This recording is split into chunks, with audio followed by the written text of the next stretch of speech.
인상 말씀 부탁드리겠습니다. 네, 안녕하세요. 반갑습니다. 저는 족구왕 연출한 오문기라고 하고요. 저도 이렇게 관객이랑 족구왕으로 만난 게 진짜 몇 년 만인지 모르겠는데 그래도 생각보다 꽤 많이 오셨고 또 코로나도 있고 뭐 여러 가지 있는데 이렇게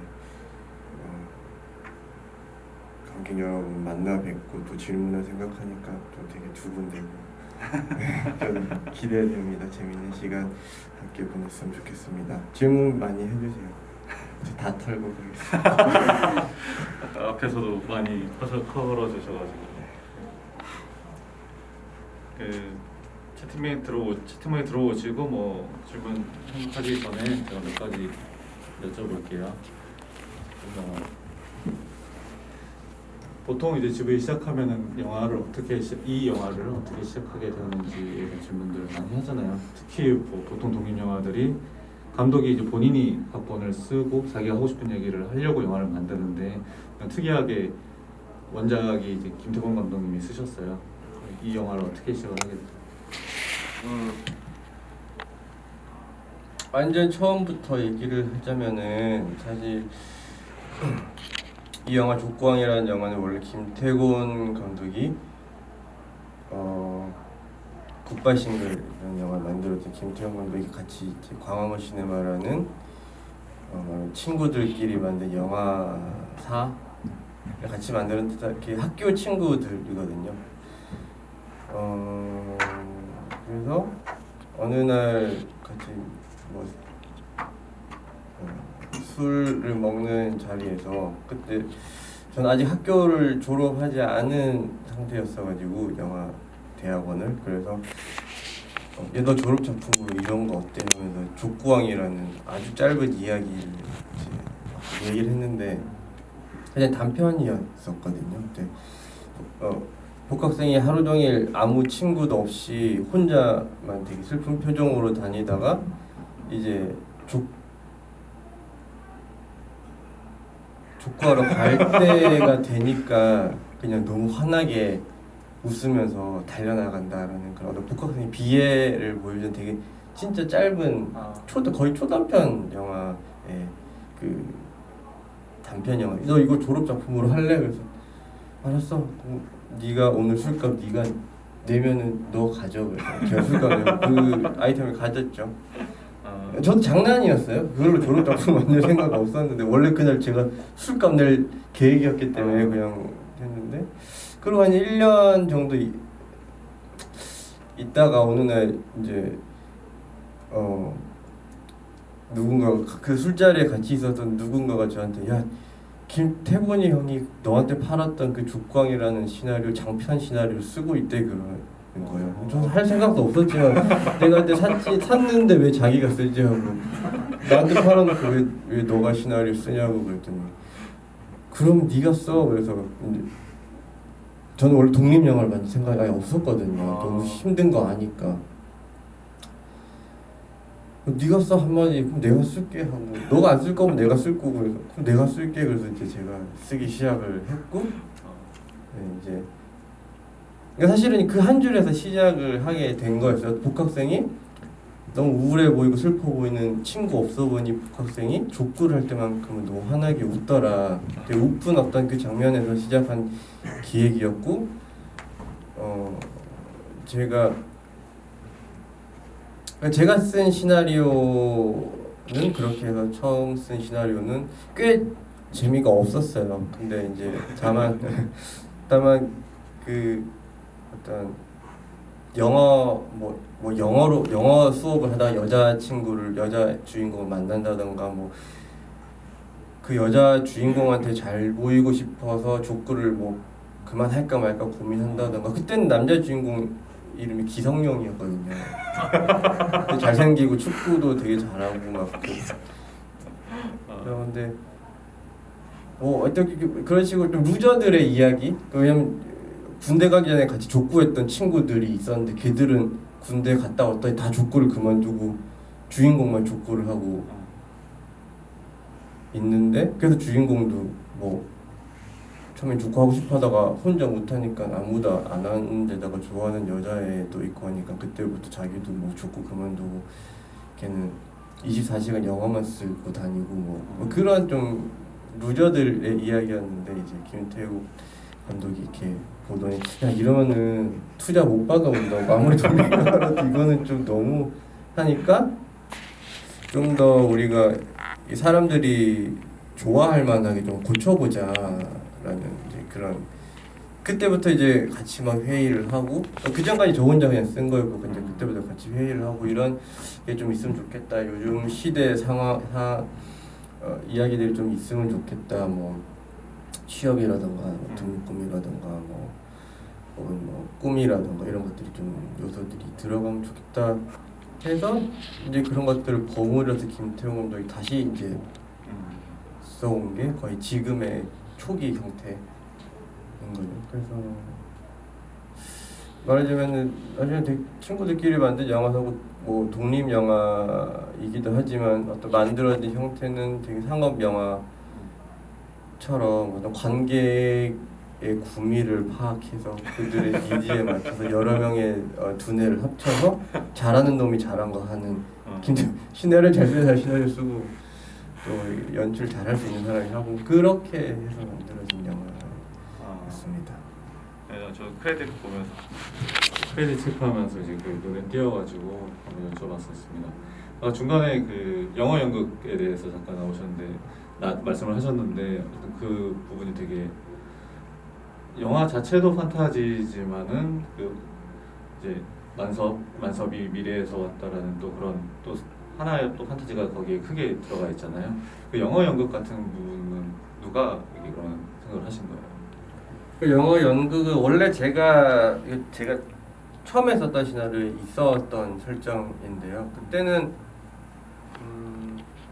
약간 다르게 들어가 있긴 했는데 그때는 이제 남자 주인공이 영어 수업 시간에 그 여자 주인공을 만났는데 그 여자 주인공이 영어를 너무 못하는데 취업을 하려면 성적을 잘 받아야 돼서 근데 그 하필 그 남자 주인공이 카투사를 갔다 온 거예요. 그래서 영어를 좀 잘해. 그래서 아니 뭐 그래서 뭐 영어 잘하는 걸로 그 여자한테 어필한다. 그래서 24시간 동안 영어 수업 이런 식으로 들어가 있었는데 이제 김태호 감독이 이제 그냥 각색을 하면서 이제 거기서 만나서 이렇게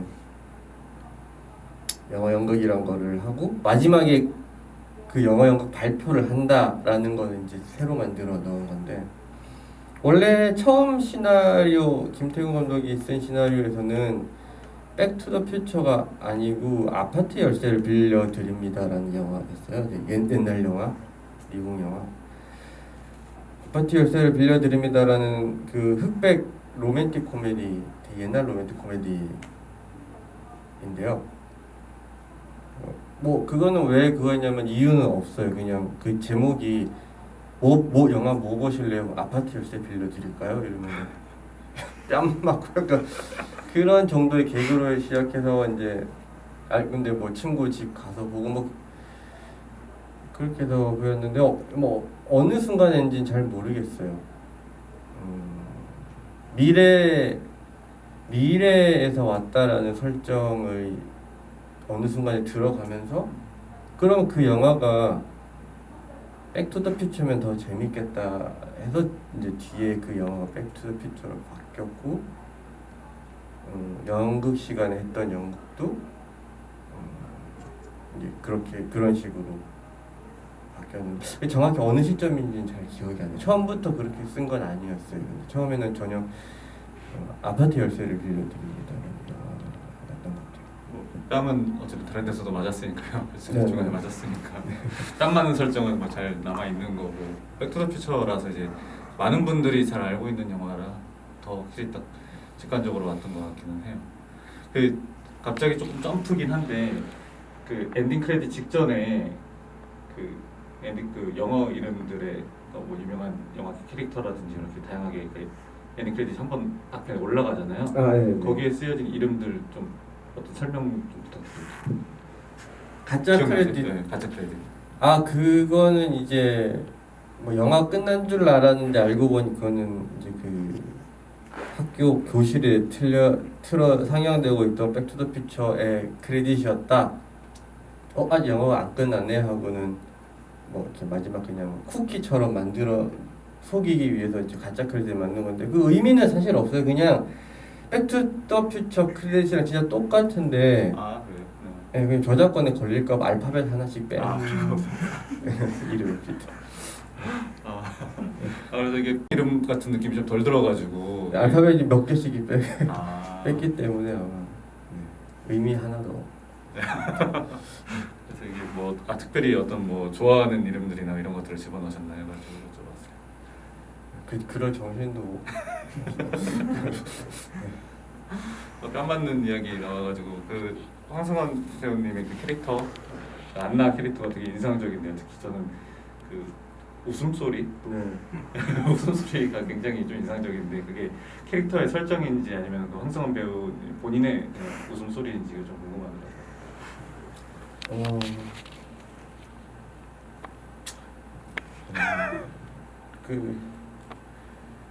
제 기억에는 그 시나리오에는 뭐 박장대소 산다 뭐 이런 식으로 돼 있었을 텐데 아마 승환 씨가 그런 식으로 그걸 표현했었던 것 같아요. 그래서 제 기억에 박장대소인데 왜 이렇게 웃으세요? 저는 이게 더 웃길 것 같아요. 이렇게 해서 이렇게 봤는데 뭐 저도 그 당시에는 사실 그 영화 찍으면서 어떤 장면이 진짜 더 웃길지 다 예측하고 연출했던 거는 첫 영화니까요. 저도 잘 모르는 부분도 많고 그래서 뭐 배우들이 주문한 것들을 배우들이 이렇게 해보면 어때요? 했던 걸 그대로 넣은 것도 많고 스태프들이 이렇게 해보면 어때 했던 걸 그대로 넣었던 것도 많았어가지고 근데 승환 씨의 의견이 좀 있었는데 그래서 뭐 이렇게 믿고 갔는데 좋진 않았던 것 같아요. 사람들이 좀 연기 못하는 걸로 맞아요. 자기는 좀 의도한 바가 좀 있는데 사람들이 승환 씨가 뭐랄까 사실은 그 영화에서 가장 정상적인 연기를 하는 유일한 배우거든요. 나머지들은 다 나사가 풀린 연기를 제가 시킨 거고 승환 씨는 그들과 좀 이렇게 전혀 다른 세계에 사는 여신처럼 좀 같은 세계에 아닌 것 같은 만약 엘프와 드워프가 나중에 친구가 되는 같이 그런 느낌을 원해서 처음에는 전혀 다른 연기를 주문했는데 근데 그게 좀 연기를 못하는 것처럼 봤던 분들도 좀 있었나 봐요. 승환 씨 좀 많이 속상했었는데 저도 좀 되게 죄송했고 근데 그 웃음 같은 것도 좀 이제 그런 지점 중에 하나였었던 것 같아요. 이거는 지금 작은 궁금증이긴 한데 그 뺨 때리는 장면이 있잖아요. 가위바위보 해서 그 황승원 안나가 들어가고 나서 만섭이 기침을 하는데 이것이 원래 시나리오에 이렇게 있는 건지 아니면 그냥 그 순간에 정말 기침이 나온 건지 그 장면은 시나리오에는 없었고 시나리오 그냥 뺨 때린다까지만 있었고 그 장면은 안재홍 배우의 애드립인지 아닌지 사실 잘 모르겠어요. 저도 이제 그 테이크를 꽤 많이 한 10테이크 정도 갔었는데 그 장면을 한 중간 정도 어디쯤에 이제 맞고 나서 왜냐면 그게 뭐 그 장면만 뺨 때리는 거 10번 찍은 게 아니라 그 씬 자체를 이제 원컷으로 촬영을 해서 처음부터 끝까지 하는데 중간에 틀리면은 처음부터 다시 해야 되니까 그리고 아무튼 그거 대사가 꽤 길어서 한 10번 정도 갔었던 것 같은데 뭐 중간 정도 테이크에 재채기를 했어요. 근데 그게 너무 웃겨가지고 막 웃음소리도 들어가 있어요. 처음에 이제 동시 녹음본에는 스태프들 웃음소리도 막 나중에 이제 지웠는데 그래서 물어봤는데 너 이거 애드립한 거야? 왜 이렇게 웃겨? 했더니 진짜 재채기가 낫다고 자꾸 뺨 맞으니까 잘못 맞았는지 코가 간질간질해서 기침이 났다고 그랬는데 근데 모르게 그 친구가 원래 좀 워낙 겸손한 친구라서 근데 제 생각에는 뭐 사실 재채기 참을 수 있잖아요. 이렇게 연기하는 뭐 하는데 재채기 좀 참을 수 있는데 굳이 그 순간에 한 거는 자기가 계산했던 거 아닐까? 그러니까 재채기가 딱 말해온 순간 이거 하면은 웃기겠다 생각해서 처음부터 뭐 재채기를 연기로 할 수는 그렇죠. 없고 또 그 친구가 또 이렇게 이게 연기인지 연기가 아닌지 애매모호한 연기를 하는 친구이기 때문에 그렇게 하면은 더 좋을 거라는 생각을 하지 않았을까? 근데 저한테는 끝까지 그냥 재채기 낫다고 하긴 했어요. 저는 그렇게 생각 안 하지만. 아니, 그 장면 되게 좋았거든요. 저는 그거는 뭐 안재홍 배우뿐만 아니라 그 황성원 배우 연기도 너무 좋아가지고 둘이 합도 되게 잘 맞는 느낌이 있어가지고 이번에 다시 보면서도 또 저 장면 너무 좋다 이런 생각을 좀 했어요. 여기 김영성님께서 질문을 하셨는데요. 네, 방금 이제 뭐 안재홍 배우 이야기를 할 수밖에 없을 것 같다고 하셨어요. 그래서 첫 만남이나 캐스팅하게 된 비하인드 뭐 19면에서 이렇게 나오시고 거기 출연하신 배우분들 다 카메오로 출연도 하시잖아요. 그리고 네네. 뭐 지금 보시면 알겠지만은 그 당시에 단역으로 나오셨던 분들, 뭐 우정 출연하셨던 분들 다 지금 되게 활발하게 활동하고 계신 분들 많아가지고 이 사람이 이 장면에 있었구나 싶더라고요. 그런 캐스팅 비하 같은 게 좀 있을까요? 안재홍 배우 같은 경우에는 그러니까 원래 그 전부터 그러니까 그 전에 199 면회라는 영화에서 재홍이가 이미 배역을 맡아서 주인공 중에 하나였었고 저는 그 영화의 미술 감독을 하고 있었기 때문에 뭐 친했었죠. 왜냐면 뭐 그 영화는 스텝이 10명밖에 안 됐어요. 배우 포함 10명이었었기 때문에 뭐 친해질 수밖에 없는 환경이었고 그러면서 이제 족구왕이라는 영화를 시나리오 쓰고 준비할 때 재홍이를 염두에 두고 있었죠. 왜냐면은 우리는 그때 뭐 대단한 영화를 만들 대단한 캐스팅을 할 만한 뭐 여건도 아니었고 그런 뭐 상황도 아니었고 만들지 안 만들지도 모르는 상황이었으니까 그냥 재홍이를 생각하면서 시나리오를 썼는데 이제 안재홍 배우 그 얘기를 듣고 199 면회라는 영화가 이제 로테르담 영화제 상영하게 돼서 이제 그 배우들이랑 김태형 감독이랑 다 같이 이제 유럽 여행을 겸해서 갔는데 가는 장소마다 족구하는 포즈로 사진을 찍어서 저한테 보낸. 전 그때 이제 한국에서 시나리오 쓰고 있을 때 아마 거기서 들었나 봐요. 김태형 감독이 시킨 거예요? 그 사진 찍은 아니 그건 시킨 거 아니에요. 그냥 그 얘기 했는데 문기가 너 생각하면서 쓰고 있는 거 같았더니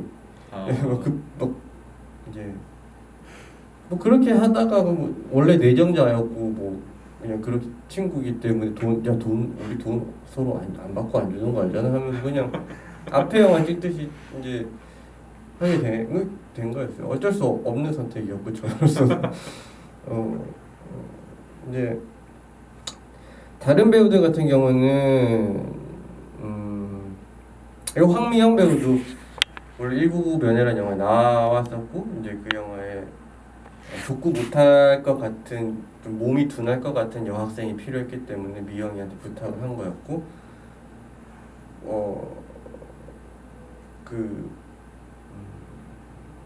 복학생 역할했던 박호산 배우 같은 경우는 원 총장님이 먼저 캐스팅이 됐어요. 총장님 김한근 선배가 먼저 그 전에 아름아름 캐스팅했는데 김한근 선배가 야, 나 지금 연극 그 당시 광해 뮤지컬을 하고 계셨거든요. 나 지금 뮤지컬 하는 팀에 컵차기, 기똥차기 하는 배우가 하나 있다고. 한번 볼래? 그래서 뭐 공연 볼 겸 광해 뮤지컬 보러 가는데 뭐 주인공인 거예요. 박근혜 선배 그때 그 도승지 역할로 막 이제 막 이렇게 공연 끝나고 막 이제 봤는데 선배님 뭐 족구 잘하신다고 들었습니다. 저희 팽차기 뭐 1000몇 뭐 엄청 많이 진짜 잘한다고 자랑을 막 하시고 그러면 하실래요? 그랬더니 오케이 뭐 이렇게 해서 그냥 시나리오도 안 보고 사실은 진짜 시나리오도 안 보고 그냥 왜냐면 그때 박하다 선배님도 연극 무대에서는 이제 뭐랄까 되게 잘 나가는 선배였어요. 연극 배우로 이 돈을 벌기가 쉽지 않은데 이제 박하다 선배는 연극이랑 뮤지컬로 이제 거의 최고의 개런티를 받는 배우고 저는 이제 몰랐어요. 연극이랑 뮤지컬 거의 안 봤어가지고 근데 박하다 선배도 그냥 가볍게 족구하는 영화라니까 재밌을 것 같은데라는 생각도 있었고 또 하나는 그 당시 이제 영화 쪽으로도 좀 진출해보고 싶은 생각이 있으셨어가지고 이제 그 되게 가벼운 마음 그 자리에서 오케이 하고는 그냥 하셨던 거였고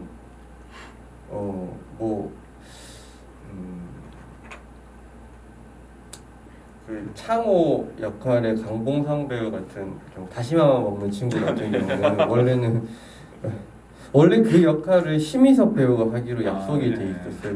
면에 나왔던 친구들. 왜냐면 저는 안재용이라는 좀 못생기고 퉁퉁한 복학생과 창호라는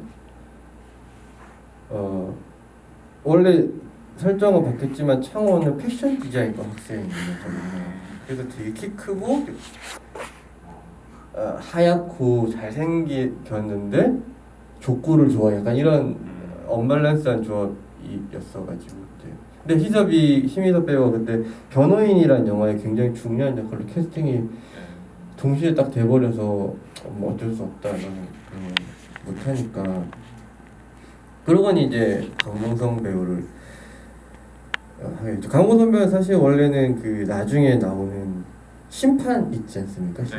1대0 하는 그 심판 둘 중에 하나였는데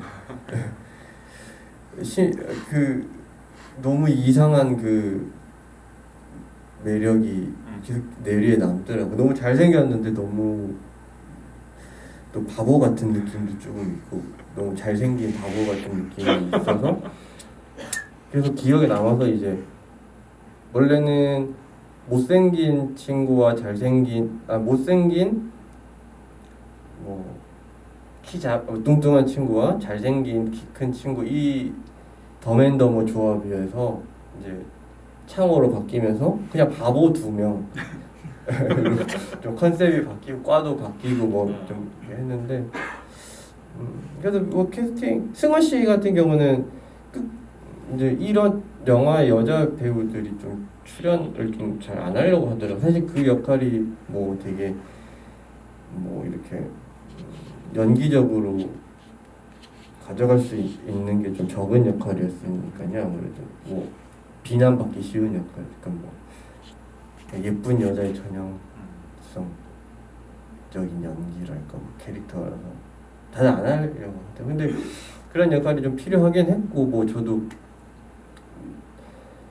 어쩔 수 없이 되게 예쁘고 날씬해야 되는 이제 역할이다 보니까 꽤 많이 구했는데 좀 이제 딱 맞는 배우가 찾기 쉽지 않았었고 근데 그러다가 이제 승원 씨는 소개를 받아서 촬영 일주일 전인가 일주일도 안 남은 시점에서 만났는데 너무 잘 어울릴 것 같아서 이제 같이 하게 됐을 거예요. 이렇게 되게 공들여서 어떻게 팀이랑 계획으로 짜맞춘 캐스팅은 아마 하나도 없을 거예요. 그때 되는 사람들 필요한 사람들 이렇게 했는데 그게 어떻게 조합이 되게 좋았었던 거. 그때 사람들의 성격이나 또 어쩌면은 이런 좀 뭐랄까 좀 나오면은 말하자면 좀 개그 콘서트 같은 영화인데 거기 나오면 내가 좀 너무 좀 배우로서 망가지고 좀 추해질 수도 있는데 근데 이거를 그냥 개그로 받아들이는 사람들이 이거를 보고 출연을 해주겠다고 했고 그런 사람들끼리 모여 있으니까 또 시너지가 많이 났었던 것 같아요. 그렇죠. 그 캐스팅 부분에서 그게 운이 좋았던 것 같아요. 모르는 일이지만 정말 어떤 역할을 정말 조금 인지도 있는 잘 나가는 배우가 만약에 어떤 역할에 하나라도 들어왔었다면은 아마 잘 이것처럼 뭐랄까 좀 이렇게 조합이 좋지 않았을 것 같아요. 상당히 많이 저도 힘들었을 거고 그 환경에서 만들 수도 없었을 거고. 근데 촬영장에서는 실제로 뭐 아침에 뭐 누가 찍으면은 이제 오늘 안 나오는데도 촬영 끝까지 집에 안 가고 같이 응원 자세히 보면 이 선수인데 응원하고 있고 뭐 그런 게 꽤 있거든요. 그러니까 그렇게 해서 다들 잘 할 수 있었던 것 같아요. 되게 좋은 선택이었던 것 같아요.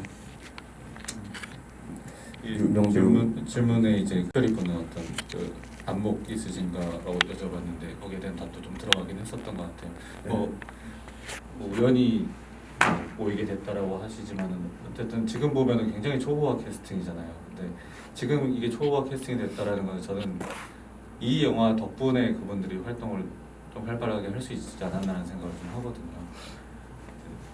어떤 딱 감독님만의 어떤 중점적으로 보는 뭐 배우의 뭐 미덕이라든가 그런 게 있나요?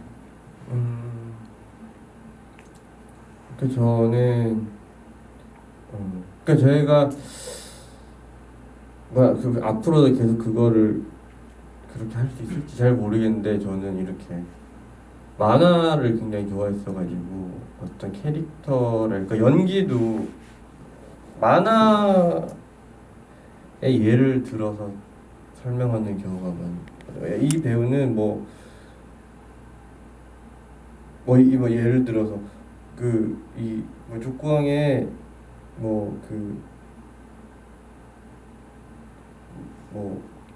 복학생 형 같은 경우는 뭐 내일의 조였으면 좋겠어 뭐 라던가 뭐 어떤 장면들이 한쪽 눈 가리고 항상 나온다던가 뭐 얘들이 뭐 족구하는 장면이 뭐 이렇게 드래곤볼의 어떤 장면이었으면 좋겠어 뭐 이렇게 땅에 박히고 불고 라던가 뭐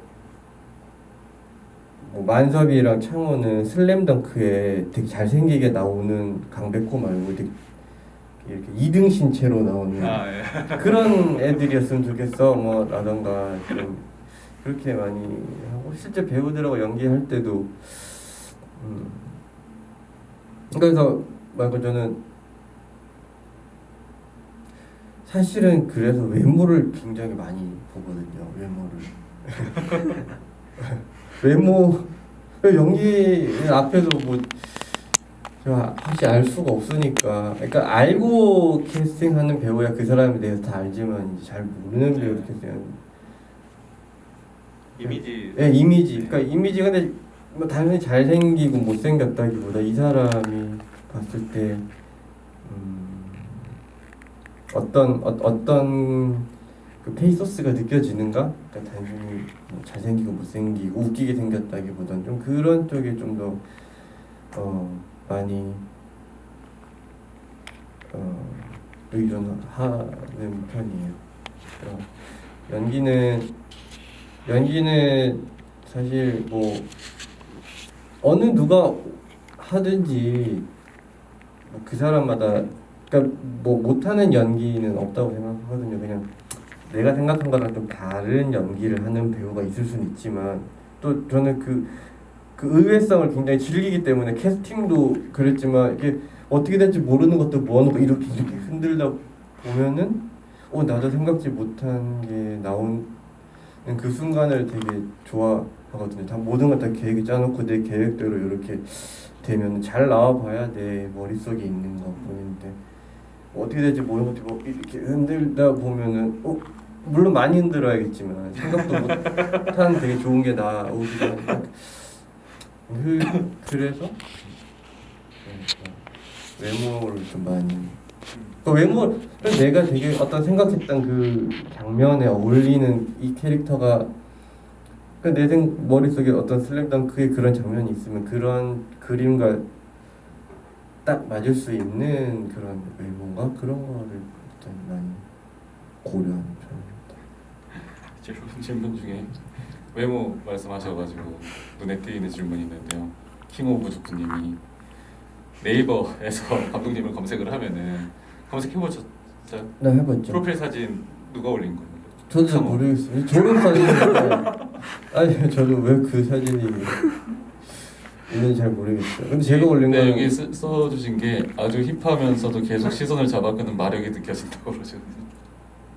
네, 저도 뭐 왜 제 개인적인 졸업 사진이 나 졸업 사진이에요. 네, 대학 졸업 사진인데 왜 그게 잘 모르겠어요. 근데 왠지 잘 모르겠 어떤 경우로 있는지 잘 모르겠는데 제 친구들이 네이버 직원으로 좀 있긴 한데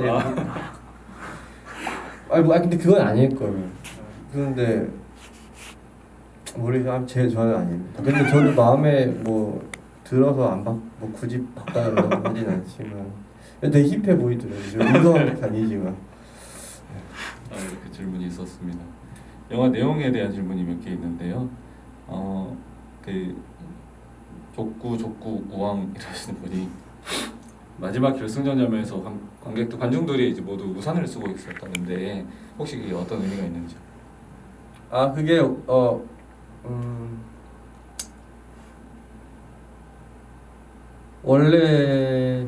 원래는 뭐였냐면은 시나리오에는 정확히 이렇게 기술이 돼 있어요. 약간 족구 대회가 결승전이 시작되고 그때까지 모이지 않던 숨어있던 북학생들이 경기를 보기 위해 이 경기장에 모여든다. 근데 다들 배낭을 메고 있고 한쪽에는 우산을 꽂고 네. 한쪽에는 물병을 꽂고 있다. 그래서 그 부학생들이 바퀴벌레처럼 득실득실하게 그곳에 모였는데 다 같이 우산을 탄다.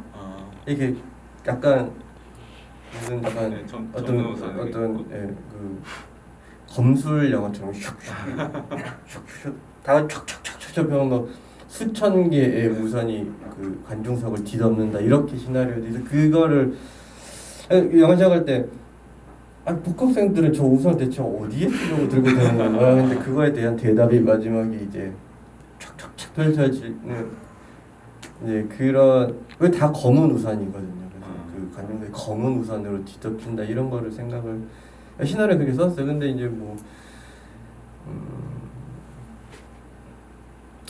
일단 보조 출연을 그만큼 구할 수가 없었고요. 우산도 그만큼 구할 수가 없었고. 그래서 촬영할 때 저희 응원팀은 뭐 배우들이 먼저 나왔던 배우들이 또 출연하는 거 포함해서 20명이 맥시멈이었어요. 근데 그 장면은 사실 좀 감동이 있으려면은 이 모든 교내 복학생들이 모여서 열광하고 눈물 흘려야 되는데 그렇게 우산이 가득 찼어야 되고 그런 게 있는데 20명밖에 없으니까 어쩔 수 없었고 그리고 우산도 제 친구가 그때 경북 구미에서 다이소를 하고 있었거든요. 그래서 구미에서 가져오고요. 촬영인데 다이소 우산 좀 협찬해 주라 그래가지고 그 친구들이 이제 새벽에 차를 타고 고향 친구들이 딱 왔어요. 근데 알록달록한 우산을 가져온 거야. 20몇 개를. 그래서 그래서 그 친구도 우산 가져다 주고 또 수학과로 출연하고. 그리고 뭐 근데 우산이 이제 그렇게 됐으니까 어쩔 수 없이 좀 처음 생각하는 거랑 다르게 좀 더 알록달록한 사람이 근데 없긴 하지만 그 사람이 없는데 우산만 많으면 어떡하지 그런 고민하다가 그냥 이거는 좀 막가는 영화니까 그냥 우산만 세워두면은 마네킹 사람인 줄 알겠지 하고 이렇게 세워졌었던 것 같아요. 어쩔 수 없는 선택들이었는데 뭐 다들 별로 의아하게 생각 안 하더라고요. 촬영할 때 이상하다고 말하고 하는데 다들 이미 영화에 좀 동화가 돼 있어서 그런가 정말 좋은 아이디어인데요. 찍었었던 것 같아요. 네, 그 농농님이 또 질문을 하셨는데요. 고깃집에서 이제 술을 마시고 미래가 청으로 얻고 가는 장면이나 미래와 엄마가 영상 통화하는 장면을 재밌게 보셨대요. 이런 장면들은 어떻게 착안을 하셨는지.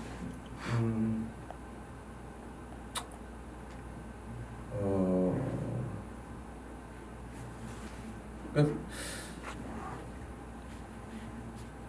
사실은 그 미래라는 캐릭터가 친구가 사실은 뭐 외모 뚱뚱하니까 좀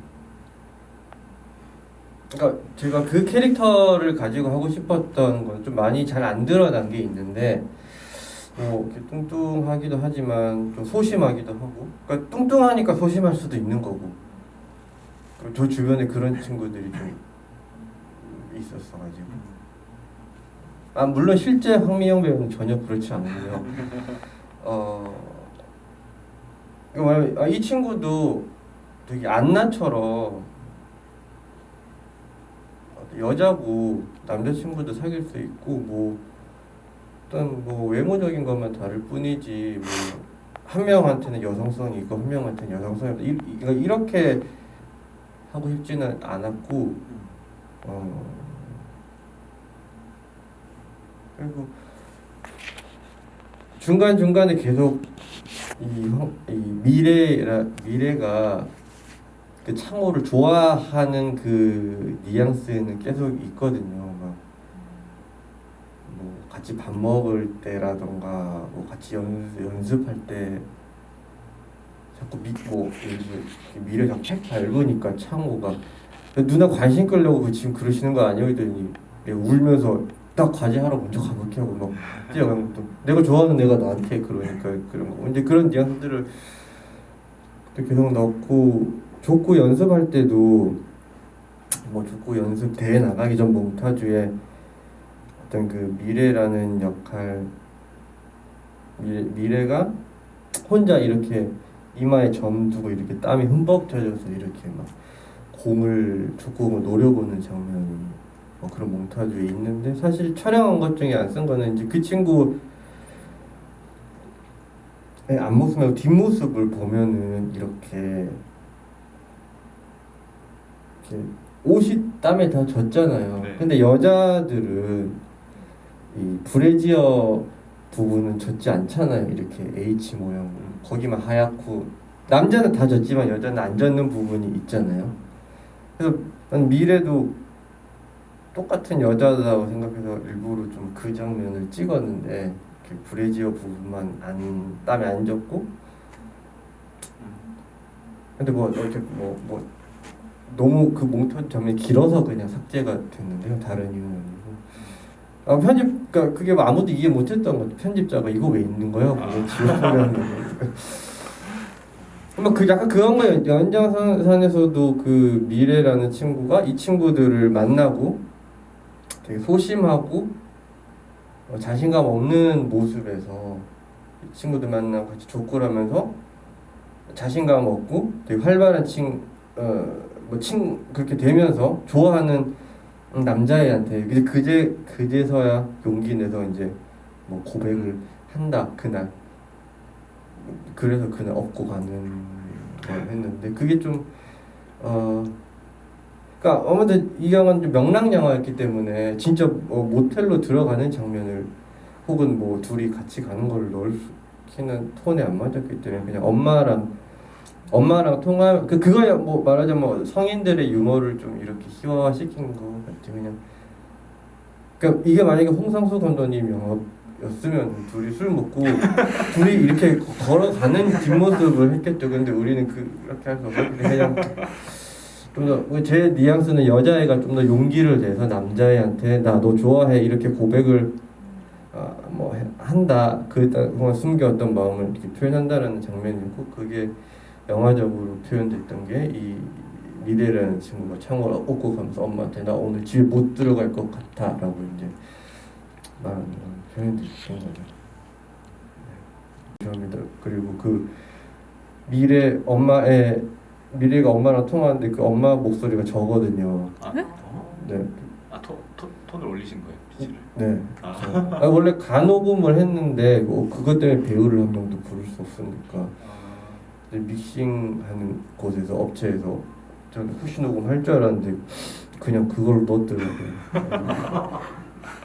그 장면 되게 좋아합니다. 아 출연 장면이라서. 약간 이제 영화 외적인 얘기긴 한데 그 광화문 시네마 얘기를 이제 초반에 잠깐 하시긴 하셨는데 그거에 대해서 좀 얘기를 나눠볼게요. 뭐 오늘 이 영화 처음 보신 분이 계시나요? 다 보시고 다 아실 텐데 전에 마지막 부분에서 이제 범죄의 여왕 트레일러라고 해야 될까 예고편 같은 게 나오는데 항상 이제 광화문 시네마의 영화의 뒤에 이제 그 다음 영화의 그런 맛보기라고 해야 될까 그게 나오고 있어요. 그래서 저는 오늘 이제 들어오기 직전에 이제 다시 한번 그걸 보면서 아 내가 봤던 범죄의 여왕이랑 또 얼마나 다른가 않나 이런 생각을 했는데 이 트레일러를 넣는 타이밍이나 어떤 내용이라고 할까요? 그거는 그 족구왕을 연출하신 그러니까 감독님께서 그걸 편집해서 넣는 건지 아니면 다른 분이 편집해서 넣는 건지 좀 궁금하죠. 이 영화에서 제 손이 닿는 부분은 본편 끝까지만이고요. 그 뒤는 그 영화 연출할 다음 감독이 제작을 하는 거라서 제가 거기다 대고 몇 초 안에 만드세요. 어떻게 시작하세요 이런 거는 전혀 없고요. 족구왕도 그래서 1999 면회 뒤에 족구왕 그러니까 1999 면회라는 영화가 되게 따뜻하고 소박하고 어떤 애틋한 20살 남자애들의 얘긴데 그 끝에 족구하는 영화의 트레일러고 마지막에 이렇게 공이 벽에 꽝 박히면서 족구왕 뜨면서 끝나거든요. 근데 제가 생각해보면 그 영화를 만든 감독 입장에서 자기 영화 끝에 그렇게 끝나면 좀 기분이 안 좋을 것 같은데도 제가 그렇게 이제 야 그 족구 트레일러 만들어 제가 그렇게 만들어 봤는데 아무 말 안 하고 그냥 아무 말 안 하더라고요. 그 저도 이제 족구의 영화 만들고 되게 밝고 따뜻하고 귀엽고 그런 희망찬 영화인데 이제 이효석 감독이 만든 트레일러가 엄마 나 좋댔어 왜 조시대 막 이런 거 피 확 튀어오니까 이런 명란 영화 끝에 이런 19금을 또 만들었어요 또 솔직히 말해서 좀 싫었는데 그 각자 취향이 다르니까 나도 그 되게 면회 끝에 그거 붙였으니까 이렇게 왜 그렇게 넣기로 시작을 한 거냐? 시작은 그런 거였던 것 같아요. 원래는 처음부터 그것도 계획했던 건 아니었고 이제 면회라는 영화 1999 면회라는 영화는 그냥 이제 그때는 이제 광화문 시네마라는 걸 만들기도 전이었는데 저희끼리 그냥 학교 친구들끼리 뭐 기획한 것도 아니었고 김태곤 감독이 야 나 시나리오 썼는데 이거 어때? 라고 한번 봐줄래? 하고 했는데 전고은 감독이 오빠 이거 너무 재밌는데 우리 이번 겨울 방학 때 같이 찍어볼래? 나 돈이 없는데 어떻게 찍어? 내가 500만 원 낼게. 오빠 500만 원 있어? 내가 500만 원 빌려올게. 그래서 둘이 합쳐서 1000만 원이 됐고 근데 야 그럼 이거 스텝이 없잖아. 그럼 미술 감독이나 메이크업 이런 거 다 없는데 어떡하지? 오빠 문기 오빠가 홍대 나왔잖아. 그래서 문기야 너가 이 영화의 미술과 메이크업과 헤어와 메이크업도 하신 거예요? 소품을 해줄 수 있겠니? 그리는 건 그리는 거니까 얼굴이 드는 거잖아.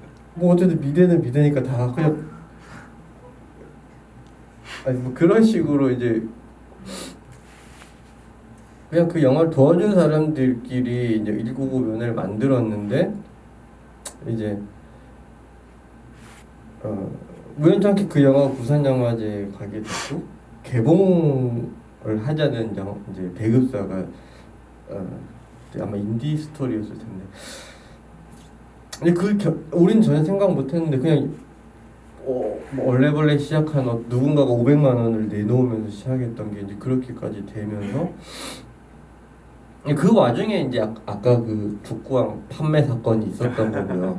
진짜 만들겠다는 생각도 없었는데 일단 영화가 개봉하게 되면서 그럼 영화를 개봉하려면 영화사가 있어야 돼. 우린 영화사가 없이 친구들끼리 그냥 영화를 만든 거니까. 근데 영화사를 만들어야 되고 영화업 등록을 해야지만 영화를 개봉시킬 수 있어서 부랴부랴 야 영화사가 있었는데 그럼 어떡하지? 그냥 우리가 그때 그 전고은 감독 집이 광화문 쪽에 있었기 때문에 그리고 전고은 감독이 500만 원 냈기 때문에 광화문 시네마로 그냥 된 거 있고 그렇게 개봉 준비를 하다가 또 이제 그러면 또 타임라인이 그거랑 동시에 야 태곤이 형이 족구왕 시나리오를 쓰고 있대. 그래서 그럼 내가 쓸게.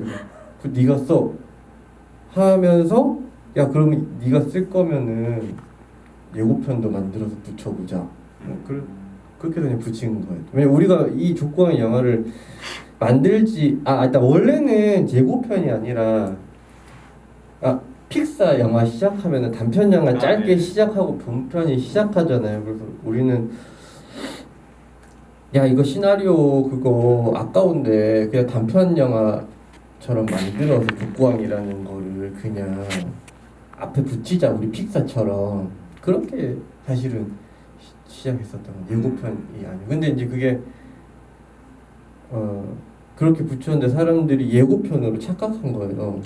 그러니까 시나리오를 물론 쓰고 있긴 있었지만 우린 이 영화 첫 영화를 그냥 우리끼리 돈모아서 만들었기 때문에 두 번째 영화라는 거 광화문 시네마에서 또 영화를 만든다는 것 그런 거는 전혀 생각하지 않았었고 그냥 김태형 감독이 족구왕이라는 시나리오를 나한테 팔았고 내가 그냥 언젠가 영화로 만들든지 말든지 그냥 쓰고 있었던 거고 그래서 처음에 애시당초 처음에 얘기했던 그 단편 그걸 그냥 단편으로 찍어서 영화에 붙인 거였고 그랬는데 사람들이 이 예고편으로 착각하고 그 영화는 언제 만들어지냐고 하면서 실제로 관심을 가지기 시작했고 이렇게 물어보니까 되게 궁금해하고 야 이렇게 그러면 우리가 진짜 한번 만들어 보자 해서 진짜로 시나리오가 나와서 투자를 받으러 좀 찾아다녀보고 막 그러면서 이제 족구왕 뒤에 붙인 거는 다음에 만들 거를 이미 약속하고 있은 거긴 하지만 족구왕까지만 해도 그냥 픽사가 모델이었다. 그래서 범죄의 왕이랑 이제 소공녀 그다음에 또 이제 그 다음에 광화문 시네마에서 이렇게 만들고 있는 게 있나요? 소공녀 뒤에는 강시라는 영화의 트레일러가 붙어 있는데요. 강시라는 영화는 아마 강원시 다음 영화 강시가 될 것 같고요. 이거 근데 아직 누가 왜냐면 다들 한 편씩 다 이제 만들었기 때문에 이제 누가 만들지 어떻게 언제 만들지는 이제 뭐 계획이 없고요. 근데 만약에 그 강시라는 영화가 실제로 만들어진다면은 누군가가 우리 중에 누군가 그러니까 다른 사람 그러니까 강화문 시네마의 뭐랄까요 시즌 1은 이제 문을 닫는 상태 다들 이제 각자 자기 영화들을 만들고 있으니까 광화문 시네마라는 이름보다는 그냥 뭐 오문기라는 이름 뭐 김태권이라는 이러면서 막 상업전선의 최전선에서 막 이제 하고 있으니까요. 근데 다시 하게 되면은 아마 그 뭐 첫 영화는 강시가 될 여기 시나리오까지 있으니까요. 근데 다만 안 만드는 것뿐이 다들 바쁘니까 누가 만들지는 아직 모르고 누가 출연할지도 뭐 그런 얘기가 된 적이 없어요. 뭐 아마 안재홍 또 나오겠죠.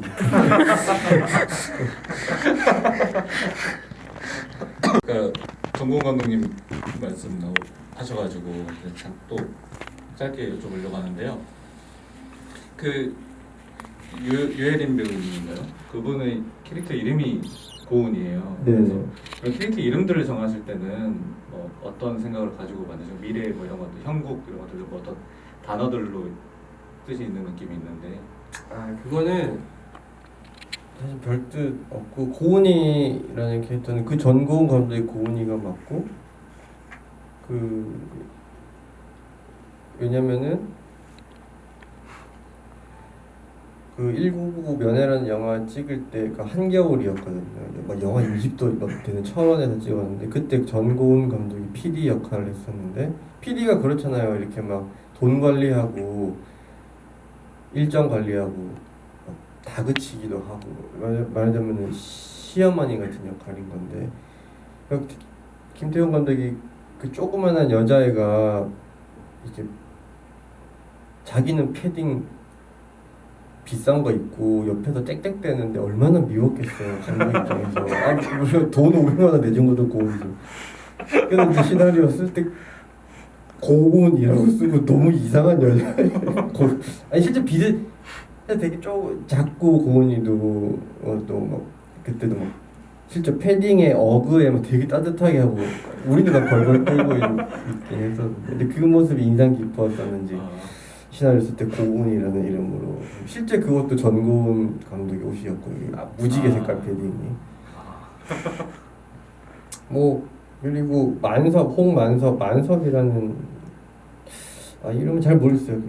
뭐 대부분의 이름은 이제 시나리오 마지막 시나리오 쓸 때 김태훈 감독이 다 지었는데 뭐 아마 촌스러운 이름 원래 이름은 동철이었어요. 차동철 홍만섭 차동철이었는데 이제 바꾸면서 홍만섭으로 바뀌어.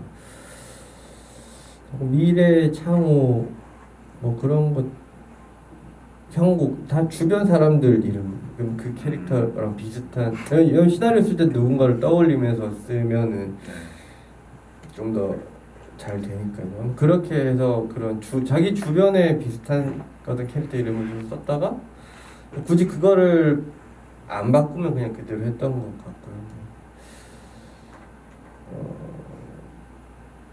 같고요. 임의로 지은 이름은 강민밖에 없었던 것 같아요. 강민 원래 기성용이었던 이름이었는데 이제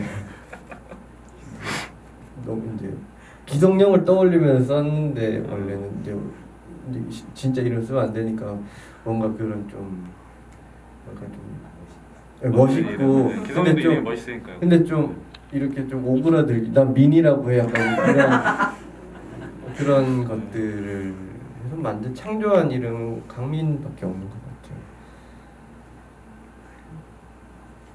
같아요. 알겠습니다. 뭐 이제 시간이 좀 많이 지나긴 해서 좀 슬슬 이제 마무리를 해야 될 때가 되긴 했는데요. 혹시 이거 되게 궁금했는데 아직 안 물어보신 분은 지금 빨리 단톡방에 올리시면은 여쭤보도록 하겠고요. 그 올리시는 중에 제가 오늘이 마지막 조건 GV가 되고 진짜 안 할 거예요. 진짜. 새로운 영화로. 네, 지금 말씀하시는 김에 어쨌든 이제 지금 다음 작품을 준비하고 있다고 들었는데 네. 어떤 저희가 들어볼 수 있는 게 있을까요? 어떤 내용이라든지. 지금 준비하고 있는 그 전에 굉장히 많은 영화를 준비하다가 이제 엎어지고 실패하고 뭐 그랬는데 지금 야구 영화를 준비하고 있습니다. 야구 영화인데 족광이랑 좀 비슷한 느낌도 있고요. 근데 이분 로맨스가 좀 더 많은 장르물인데 로맨스가 많이 들어가 있는 야구 영화. 마지막은 홈런 치면서 끝나는 그런 영화입니다.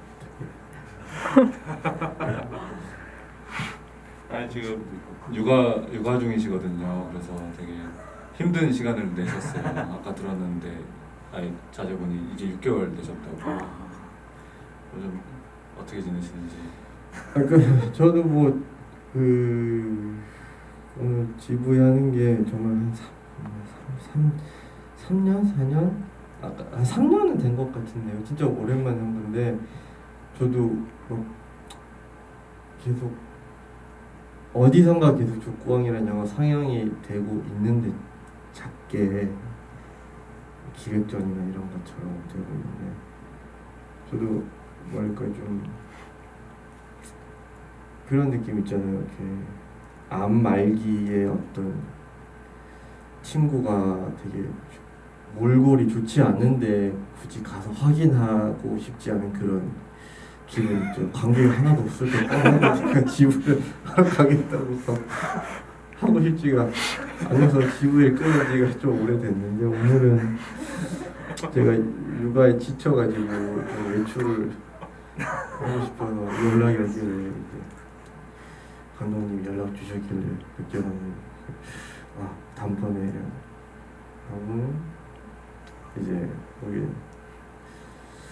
됐는데 그래서 지금은 이제 그 아까 말씀드린 야구 영화를 준비한 지가 지금 6개월 정도 되고 아이의 탄생하는 날 시나리오를 영화사에 넘겨줬기 때문에 6개월 정도 됐고요. 얼마 안 됐고요. 시나리오는 다 나왔고 이제는 캐스팅을 할 차례인데 아직 아무한테도 주지는 않았습니다. 왜냐면 다음 주 화요일이 회의거든요. 그래서 가봐야지 않았는데 계속 영화 만들고 있고 뭐 준비하고 있고 뭐 논 적은 한 번도 없어요. 제가 조과하고 나서 요트 영화 준비했다가 망했고요. 그다음에 배드민턴 영화도 준비하다가 망했고 그리고 지금 야구 영화 때문에 이제 논 적은 없어요. 그 계약금은 계속 받아섰기 때문에 생활에도 크게 뭐 어려움은 없지만 다만 이제 창작자로서 새로운 영화로 관객들을 만나지 못한다는 점이 좀 저로서는 좀 힘든 지점이 있고요. 아직도 족구왕 사실 저도 족구왕이라는 영화 되게 좋아하는데 맨날 그것만 저도 얘기할 수밖에 없으니까 저희 장모님도 족구왕이라는 영화 극장에서 보셨는데 아직도 족구왕이냐고 막 그러시고 빨리 새 영화 만들고 싶은 게 크고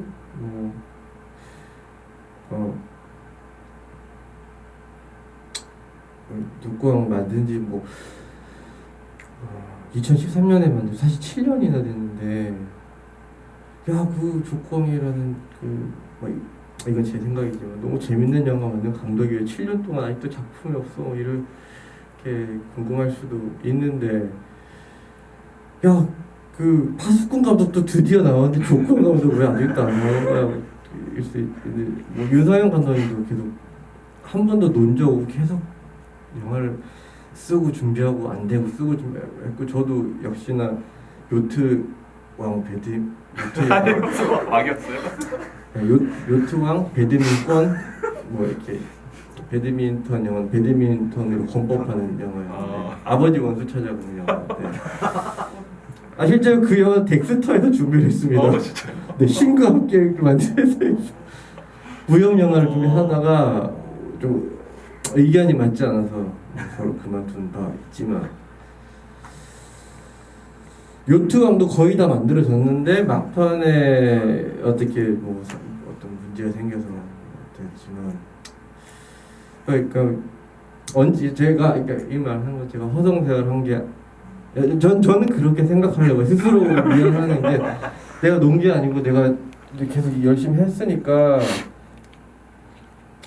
시나리오도 있고 그 요트와 배드민턴은 그러니까 이거 하고 나서 그 다음에 연달아 다다닥 할 수도 있는 거니까 그러니까 너무 내가 놀았다고 스스로 자책하지 말자라고 이제 생각을 해보고 있습니다. 멘탈이 그래야 좋아지니까 나는 정말 열심히 했어 이렇게 생각하고 있어요. 지금 야구 영화는 상황이 괜찮으면은 잘 진행되면은 내년에 촬영해서 개봉할 수도 있을 것 같고 또 당연히 안 될 수도 있겠지만 목표는 내년에 개봉하는 게 목표입니다.